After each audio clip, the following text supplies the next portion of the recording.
Question दिया है, हरी के वेतन में से घर के किराए के रूप में 15% कटौती की जाती है। शेष राशि का 20% बच्चों की शिक्षा पर और शेष राशि का 10% उसकी चिकित्सा पर खर्च होता है। अंत में उसके पास 42,840 रुपये शेष बचते हैं। उसका कुल वेतन ज्ञात कीजिए। मान लीजिए उसका कुल वेतन कितना है, एक्स रुपये है, ठीक है, एक्स रुपये है।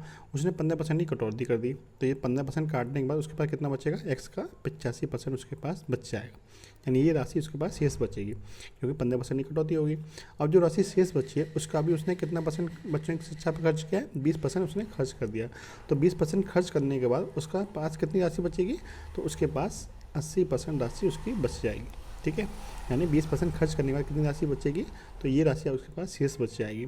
अब शेष राशि का भी 10% उसने चिकित्सा पर खर्च कर दिया, तो 10% खर्च करने के बाद उसके पास कितनी राशि बचेगी, तो इस शेष राशि का भी उसके पास 90% राशि बच जाएगी। यानी 100 में से पहले 20 घटाया, 80% बची, फिर 100 में से 10% घटा दिया तो 90%। इस तरीके से आप डायरेक्ट बची हुई राशि को निकाल सकते हैं। तो ये आपके पास बची हुई राशि बच गई सारे खर्च के बाद, जो कि किसके बराबर दे रखी है आपको, 42,840 के बराबर दे रखी है, ठीक है। इसको सोल्व कर लेते हैं। देखिए 2 जीरो से 2 जीरो तो ख़त्म हो जाएंगे, ठीक है।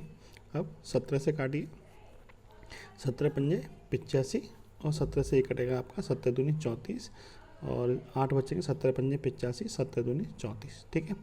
इतनी बार आपका ये कट जाएगा 17 से। अब देखिए 9 से काटिए, 9 दूनी 18 और 9 8 72, 280 बार कट गया, ठीक है। 4 से काटिए 2 बार, 4 से कट जाएगा आपका 70 बार, ठीक है।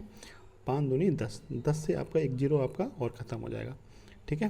अब आपका कितना बचा, ऊपर बचा x, बटे में कितना बचेगा आपका, नीचे 100 गुणा 10 और इधर बचेगा आपका 70। तो x बराबर कितना जाएगा आपका, टोटल 70 पे 4 जीरो आ जाएंगे, ठीक है। कुल मिला के 70,000 आपका राइट आंसर बन जाएगा, जो कि ऑप्शन नंबर डी में दे रखा है।